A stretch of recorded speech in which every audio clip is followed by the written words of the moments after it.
Thank you very much for the nice introduction and for the invitation to speak here today.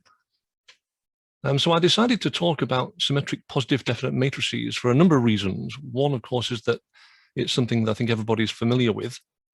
And secondly, that I found that these matrices are becoming more and more important. Over the last 20 years or so, as we've had the growth of big data, data science, I see more and more applications where PosDef matrices arise and where some of the issues I'll talk about today come up in practice.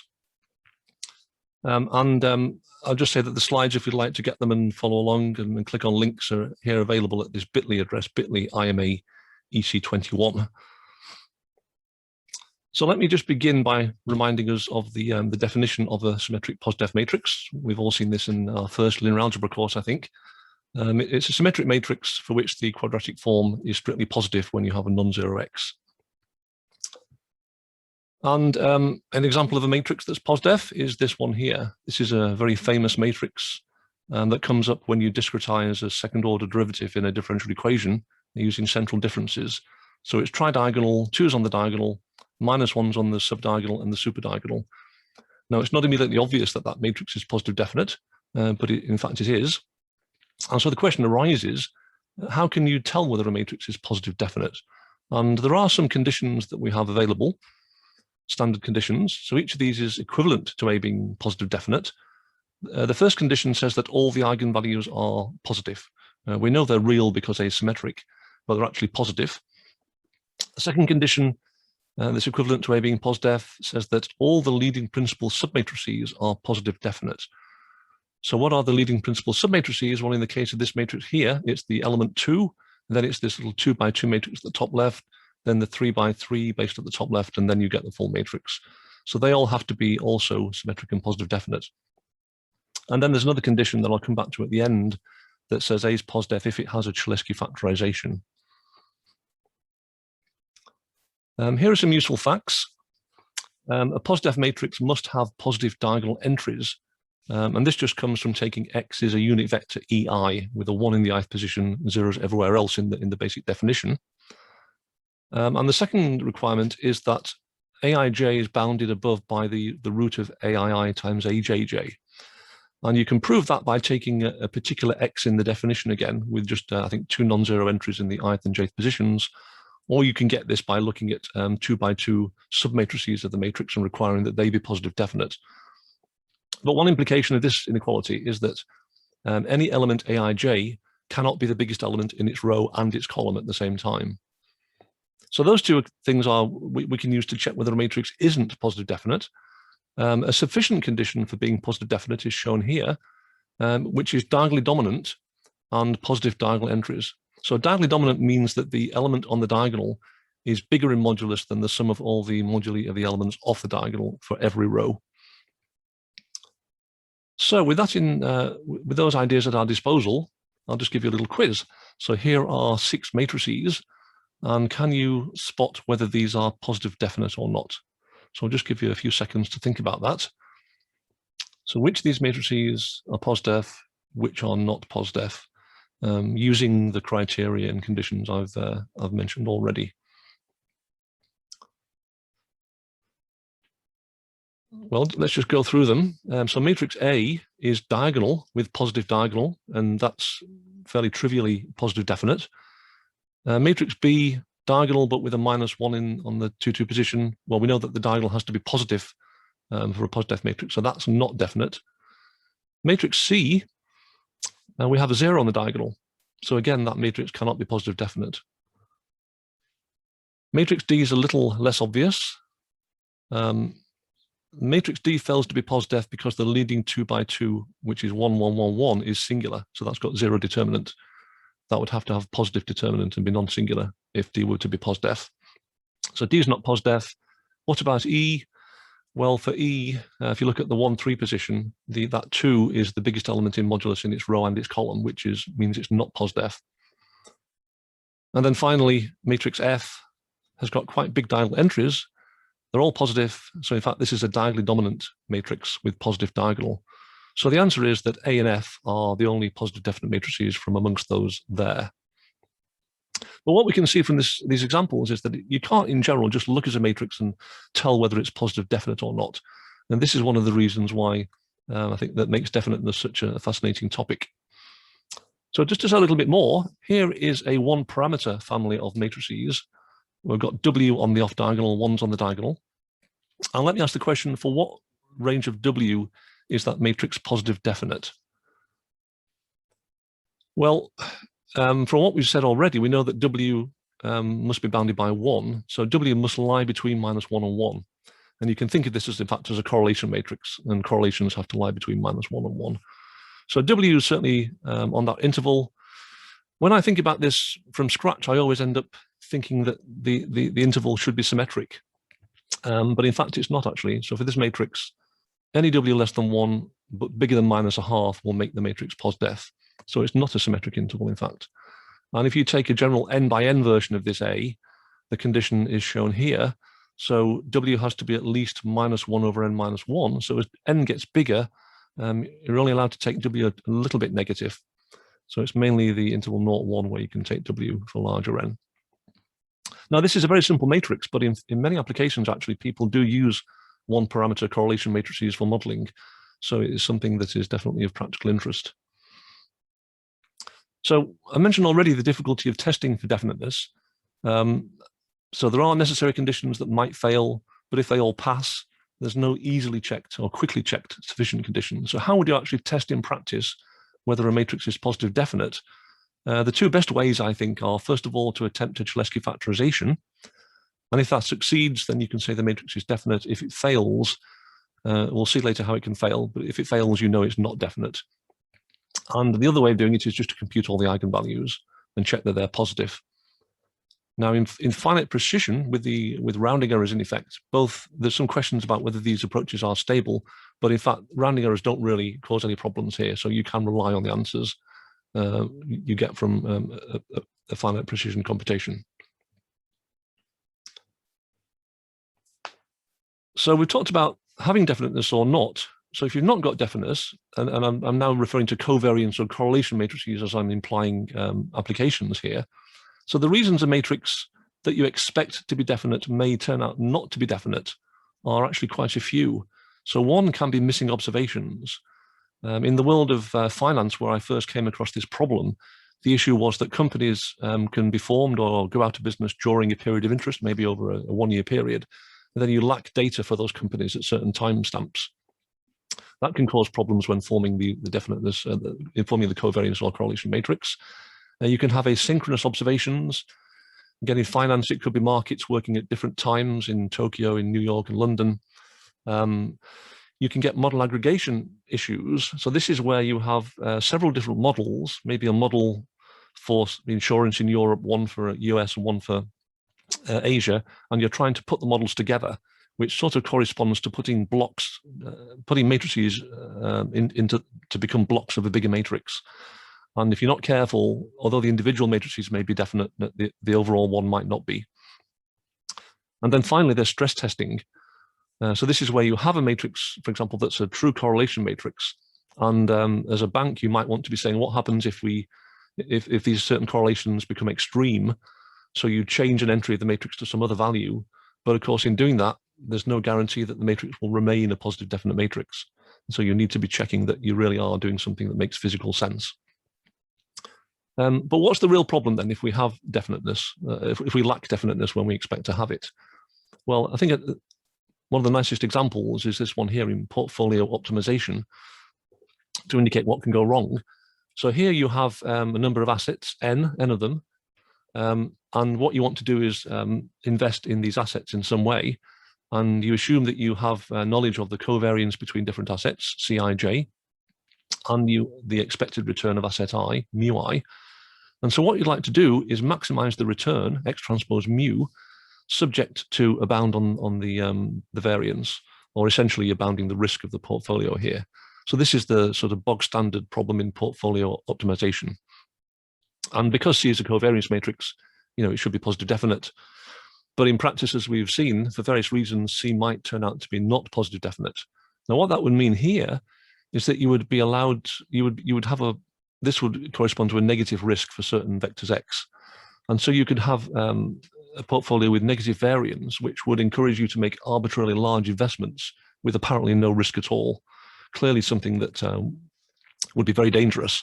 And in fact, this is one of the so-called 7 sins in portfolio optimization that Schmelzer and Hauser have talked about. So it's absolutely essential here in this application, clearly, that C is actually positive definite. So one of the reasons I mentioned that we could have a problem with definiteness is missing data. And that could lead to just simply missing elements in the matrix.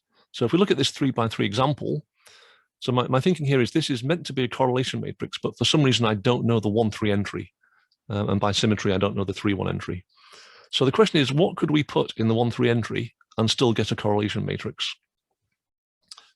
You might guess 0. If we know nothing about that entry, 0 seems a reasonable guess.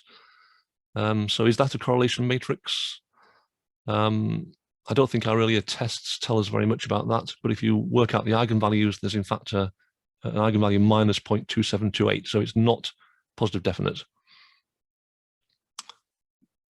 So what values of theta could you put in the 1-3 entry and still have a correlation matrix?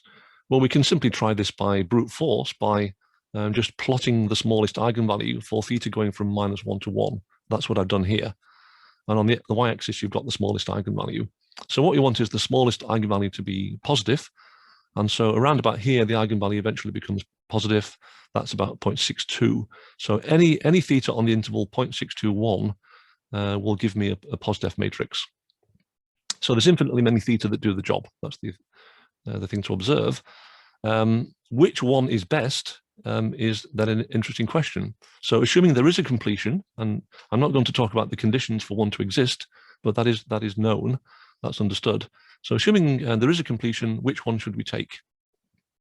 Well, in this example, I've just taken a particular value of theta here. I've taken theta is 0.81, and then I've plugged that in, and I've inverted that matrix. And this is done in exact arithmetic, which is why I've shown the elements as fractions.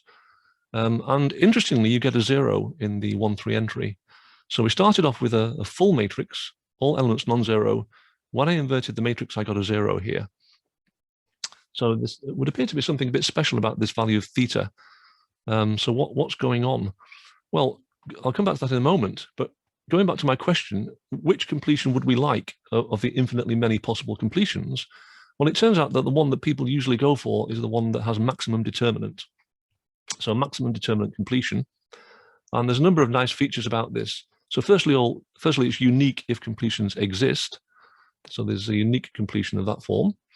And then there's some nice interpretations of it. So one is that it has the maximum entropy for the multivariate normal model. That sounds good. You can also think about it being a maximum likelihood estimate of the correlation matrix under a normal model. It's also the analytic center of the feasible region defined by the definiteness constraints. So 3 nice properties that certainly make this seem like a very good choice. But then the last one is particularly interesting. So this last condition is that this completion has zeros in the inverse corresponding to the free elements of A. So going back to our example, where we had an unknown 1-3 entry, that says that in the max debt completion, we should have a 0 in the 1-3 entry of A inverse, which is what indeed happened. So I chose theta is 0.81 in order to get the max debt completion. And that's how it's characterized by that condition of the zeros. So I'll explain a bit more about that on the next slide, give you a theorem, but let me just say a bit more about the applications. So this is an application to insurance and risk management. This is where I first came across this recently.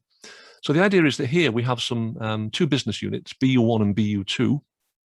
So business units 1 and 2 are both exposed to 2 risks, X and Y, but it's only business unit 1 that is exposed to a risk Z.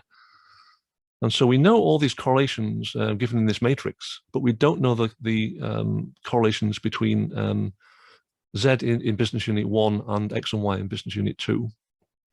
So these elements here highlighted in green, these 2 elements in the symmetric matrix are not known. And this is indicative of, it's a very simple example, but this is indicative, I believe, of what happens in real life with more, where you just have more business units and bigger matrices with more blocks. So how can we complete these 2 elements in order to get the max debt completion? certainly the definition of max debt completion doesn't immediately give us a way of computing that completion. But what we can do is use, well, we can derive, certainly in certain special cases, we can derive explicit formulae for the maximum debt completion. So here's an example where I have a particular structure, 3x3 block structure. So I've got dimensions n1 for A11, n2 for A22, n3 for A33. So these numbers could be, for example, 100 each. And I've got a whole block of entries I don't know here. E is unspecified. But the diagonal blocks are positive definite. So the theorem says that the maximum determinant completion is given by a very nice explicit formula.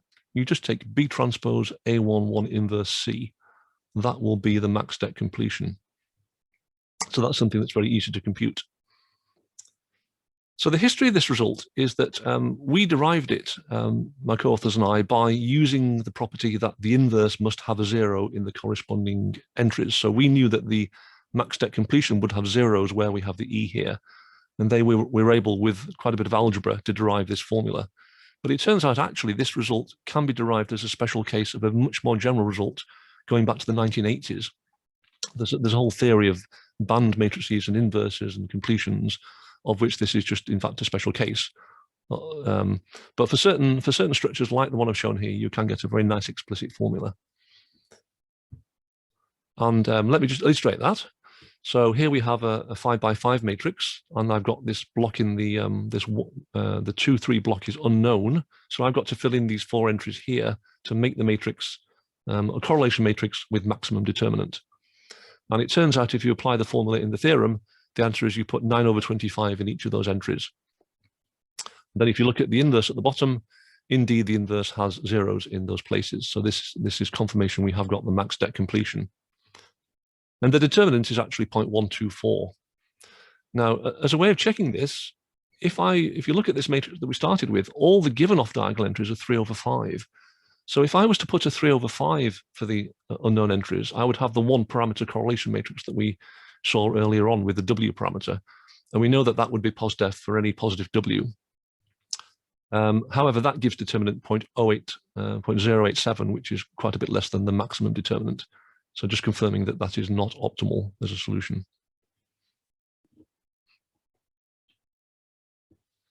I first came across this problem in the insurance context through my colleague Dan Georgescu, who was at the Bank of England when I first met him. He's now Deputy Chief Actuary at Just. And we wrote an article on this for the Actuary magazine from last year, describing the problem. And you can see another little example at the top of a small example with that sort of same structure I showed you earlier. I want to show you here, moving on to a slightly different problem, but related. This is an email I got about 6 weeks ago. And what's an EFX trader? Well, EFX is electronic foreign exchange. So I quite regularly get emails from people in the finance industry asking me interesting questions, and this was the most recent one. So he says we're computing these variance matrices, covariance matrices, but there are periods of the day when certain correlations break down for various reasons. And basically, he only wants to use correlations that are statistically significant, which he thinks of as being bigger than 0.5. So he would like to set any correlations less than 0.5 to 0 in his matrix. And he's saying, will I actually still get a correlation matrix if I do that? So when I saw this question, I thought, well, that's a nice, easy to state question. Surely it's been analyzed before in the literature, and I couldn't immediately find anything. So I had a look at it, and I'll explain what I've discovered. And I put the word thresholding at the top because I think this is a special case of what is called thresholding in applications. So just making the problem slightly more general, I'm given a posdef matrix A. I want to perturb just one entry, the ij entry. So rather than set it to 0, I'm going to add t to it. It's slightly easier to notation-wise. So I'm adding t to the ij entry and the ji entry, and that's what this notation means here. So eij just has a 1 in the ij position and the ji position. And the question is, when is AT positive definite for T positive? Well, this matrix EIJ, it's easy to see that it only has 2 non-zero eigenvalues, which are -1 and 1. And so we can write it as PP transpose minus QQ transpose, where P and Q have length 1, and they're orthogonal to each other. In fact, P is the eigenvector corresponding to 1, and Q is the eigenvector corresponding to -1. So can we, by looking at the form of EIJ, understand what happens to the eigenvalues of A when we make this perturbation? Well, if you first of all think of adding PP transpose, and that's adding a positive semi-definite matrix, and this will just tend to shift the eigenvalues to the right. Then when we add minus QQ transpose, that will shift the eigenvalues to the left. But it's difficult at first sight to say what the overall effect will be, because we move to the right then to the left, so we're not sure what happens. However, there's a lovely theorem called Weyls' theorem that gives us a lot more information about what happens when you make low-rank perturbations to a symmetric matrix.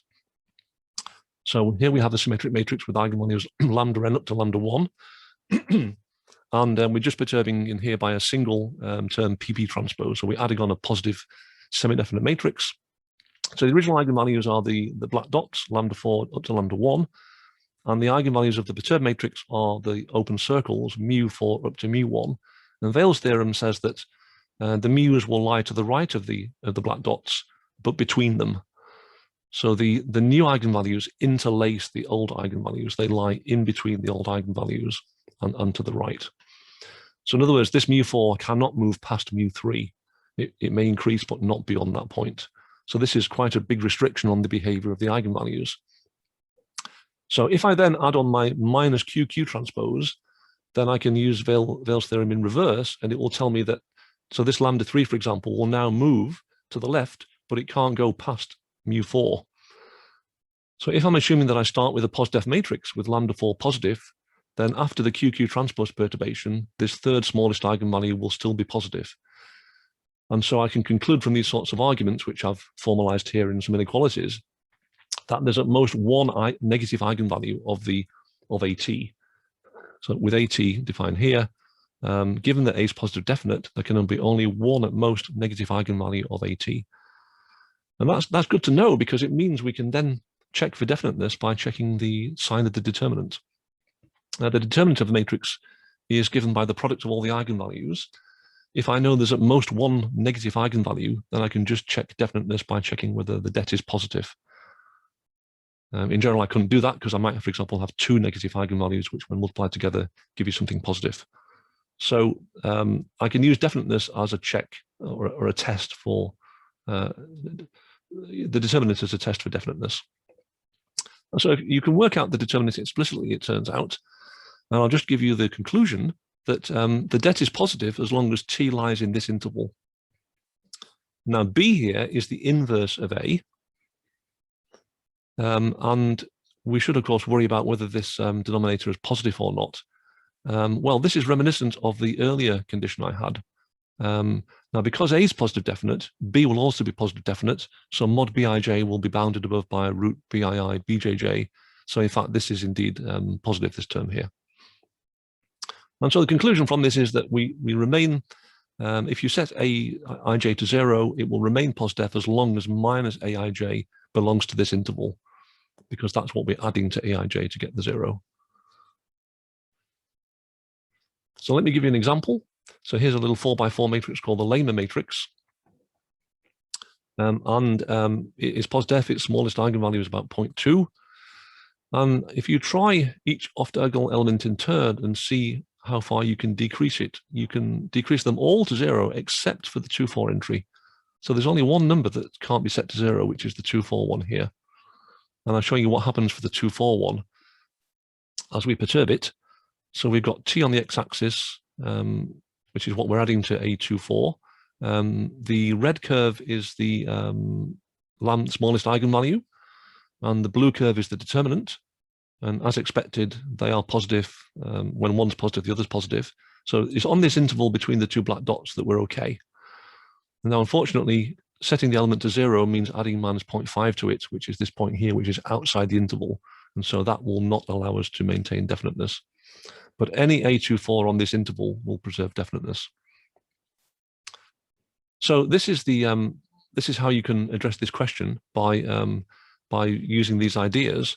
And so I sent back, I actually found this quite interesting. I wrote this up I've written this up as a blog post, in fact. I sent it back to my correspondent, and hopefully that's proving useful. But the point is, this could not easily be found in the literature. And it may be that someone has written this, has solved this problem before in this way. I don't know, but I couldn't find anything. What I could find, however, was this result here by Guio and Rajaratnam. And it says, but it's a slightly different question. So the question now is, what can you do to the off diagonal of a positive definite matrix that is always guaranteed to preserve positive definiteness? So notice the difference. This is now for all A, whereas the previous question was for a given A, which elements can be set to 0. Now we're saying, what can you do to the off diagonal? What function can you apply to the off diagonal that will, for any positive matrix A, preserve definiteness? And the interesting answer is you can only do one thing. You can just scale these entries by alpha with an alpha between 0 and 1. There's no other function f that you can apply to aij that will, for all positive A, preserve definiteness. So I think that's rather interesting, and maybe even slightly counterintuitive that alpha has to be strictly positive. You're not allowed to take a negative alpha there. So that's a very general and quite deep result, but doesn't answer the previous question because this has to apply for all A. Okay, so we've seen some examples of PosDef matrices, of how they can turn out to be not PosDef, but assuming we have now finally got our PosDef matrix, what might we want to do with it? One thing we might want to do is solve a linear system. And so I now want to ask the question, what's the best way to do that?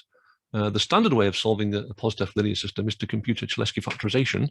So that's this factorization into upper triangular R times its transpose, so that R transpose is lower triangular, and we require the RIIs be positive for a Cholesky factorization.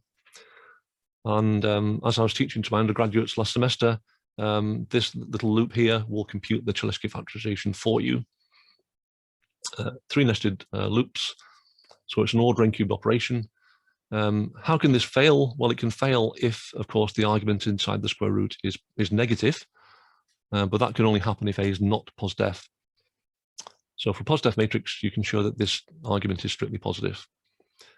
Once you've got your Cholesky factor, you then solve this lower triangular system and this upper triangular system, and you have the solution X to the problem. So that's the standard way of solving a PosDef linear system. So the question I want to ask is that the fastest way on given modern computer hardware, or can we do any better than simply applying that as described? Well, to answer that, let me just go back to an old method called iterative refinement. So the idea goes back to the 1940s, the very early days of digital computing, when Jim Wilkinson was programming the Pilot 8 at the National Physical Laboratory. So he actually programmed this method in 1948. And I've described it here for non-symmetric matrices. So here you would do an LU factorization, lower triangular times upper triangular, and then you would solve the system by doing 2 triangular solves. You would do all this in double precision. So that would give you a perfectly reasonable solution, but he wanted to try and get an even better solution, because if A is ill-conditioned, this might not have all its digits correct in floating point arithmetic. So he computes the residual in quadruple precision, so twice the working precision. He solves an update for this vector D, solves this linear equation using the LU factors, and then adds D back into X0 to get hopefully a better X1. And you can iterate this process a few times if necessary. Usually this converges within 1 or 2 steps. And this was found to work very well. Now, the important point is that in those days, Wilkinson was able to accumulate the inner products inside this term here at almost no extra cost, because the hardware automatically did extra precision accumulation of inner products. So this was essentially 0 cost to compute R. And that was the same, that was possible on many of the early computers. But by the 1970s, we no longer had this ability in the hardware to get cheap, accurate inner products. And so this method, as described, fell out of favor. But I'll come back to that in a moment, but let's just look at what we have available nowadays in hardware terms, in terms of the arithmetic. Well, we have single and double precision, as we really always had. In the IEEE double, we have about 16 decimal digits worth of precision. Single precision corresponds to about 8 decimal digits worth. But nowadays, we may also have half precision, whether in the IEEE FP16 format or the bfloat 16 format proposed by Google and now implemented by Intel, ARM, and NVIDIA. So these half precision formats only have about 3 or 4 decimal digits worth of accuracy. So they're much less accurate than single and double, but they can be very, very fast. And I'll show you here a table explaining that. So on a lot of hardware now, a lot of accelerators as they're called, including graphics processing units, there are very, very fast units that can do a matrix multiplication and an addition for a small fixed size of matrix with low precision input arguments. So the Google tensor processing units have 128 by 128 multiplication. NVIDIA initially used 4x4, so the V100 was very popular. The most recent NVIDIA GPU can do rectangular multipliers of 4 different dimensions. But what these all have in common is they will take as input a half precision data for A, B, and for A and B, and they can output the result of the multiplication in high precision, in single precision. And they do some kind of accumulation analogous to what Wilkinson was doing in 1948 on the Pilot Ace. And they do all this very, very fast. So on the NVIDIA V100, half precision is about 12 times faster than double precision, whereas you might have thought it would only be 4 times faster. And I think that factor's even higher on the A100. So these are extremely fast. Of course, what the main applications for these GPUs are really gaming and machine learning. That was really why these hardwares have been developed. But we can exploit them in scientific computing as well. And if we want to really get the very best out of our hardware, we would like to be exploiting these very fast operations. So can we do that? Well, we can do it with iterative refinement, but in a slightly different way. So now we're specializing to POSDEF A, given in double precision. And the idea is I'm going to solve the system originally in just half precision. So I'm going to convert A from double to half, factorize by Cholesky in half precision, do my 2 triangular solves in half precision. That will at best give me about 4 digits of accuracy in my answer. But then I'll refine the solution in the same way as before. And now I just compute the residual at my working precision of double. I solve using these low accuracy Cholesky factors. I won't get many digits correct in D, but since I'm using D as a correction, that's okay. I just want to improve the lower digits of X hat. And again, I can iterate here if necessary. So this is a different usage of refinement, where now it's the precisions are very different. Before it was just extra precision in R, now it's less precision in the factorization, but the same idea of improving the computed solution. However, there's a big question here. Will Cholesky succeed? And let me show you why it might not. So this is in MATLAB at the 5x5 Hilbert matrix. And I've formed the matrix and then computed its Cholesky factorization. And that works nicely. Then I convert A to half precision using a function chop that I've written that's available down here. And then I get an error message. Chol says the matrix is not positive definite. So what's happened? Well, when I round a matrix from 16 digits to 4 digits, of course, I'm making a perturbation to the matrix. I'm perturbing all the eigenvalues. And in particular, I'm perturbing the smallest eigenvalue, and that smallest eigenvalue could well go negative if the matrix is at all ill-conditioned. So there's no guarantee that my rounded matrix will be POSDEF, and then it seems like the whole idea now breaks down. So is there some way around this? Is there something we can do to make the whole idea still work? Well, yeah, we can perturb A. So in some recent work with my postdoc Sri Pranesh, what we did was, before rounding, we just add something to the diagonal of the matrix. And the something is proportional to the unit round off of the lower precision. So U16 is about 10 to the minus 4. The constant C, we just take typically 4 or 8. And we're making a relative perturbation to the diagonal to make it bigger.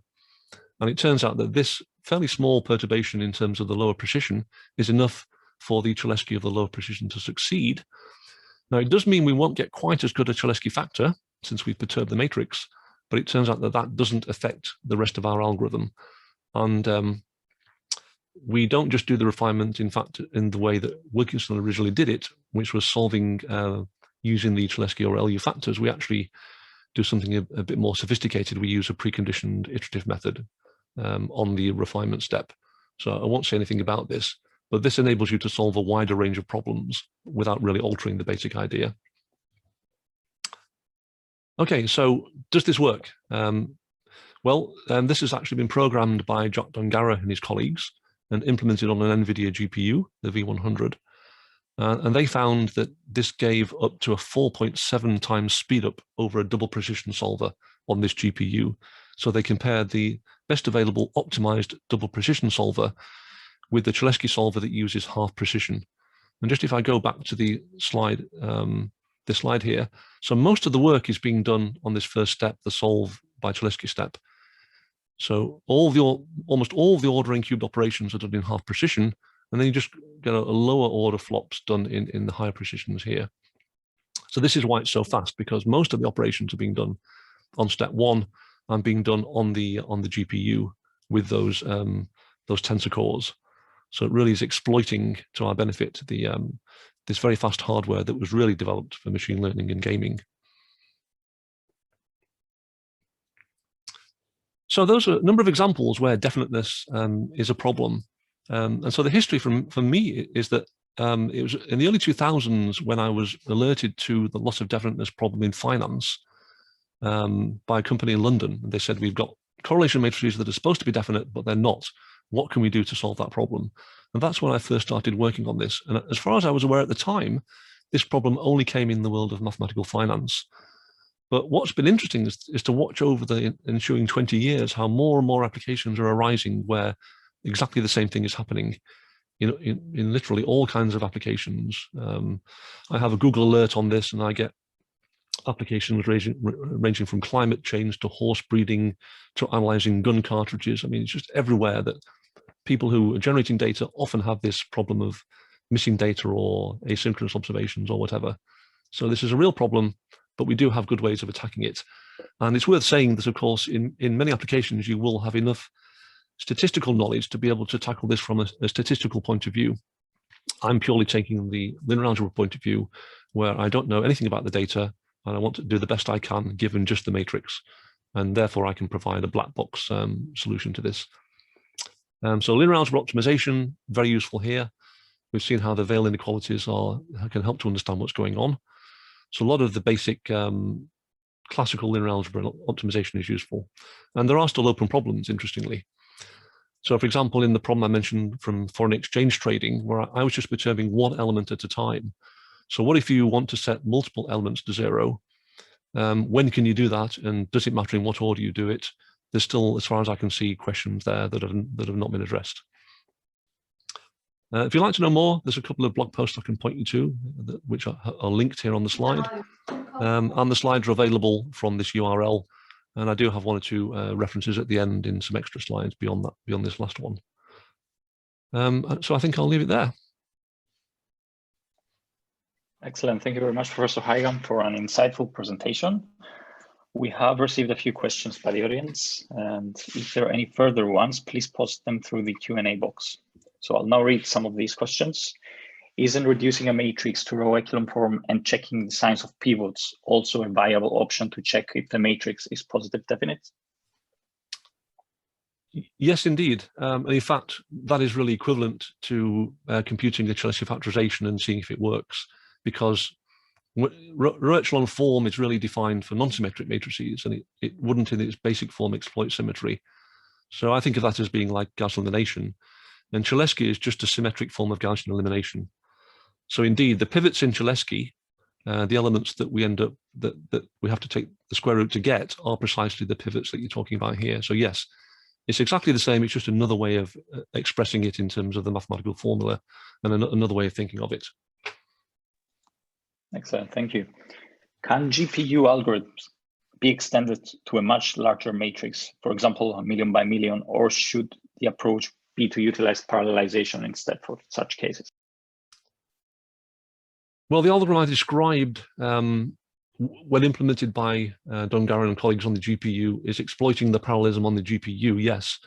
So the best example I can give you is, the top 500 lists of the world fastest computers. The current number one is the Fugaku computer in Japan. Prior to that, it was the Summit machine at Oak Ridge National Laboratory in Tennessee. And Summit is a huge machine that has literally thousands and thousands of these NVIDIA V100s on it. And so Dongarra and colleagues have implemented the iterative refinement algorithm on that machine, solving an extremely large problem. I think N was about 10 to the 7 so a 10 to the 7 by 10 to the 7 matrix implemented fully in parallel on all these GPUs, and they were able to get about, I think it was half an exaflop of performance. So we don't yet have exaflop machines, but they were able to get something of that level of performance if you count a half precision flop as a flop. So yes, those really are world record size problems to which this very approach is indeed applicable.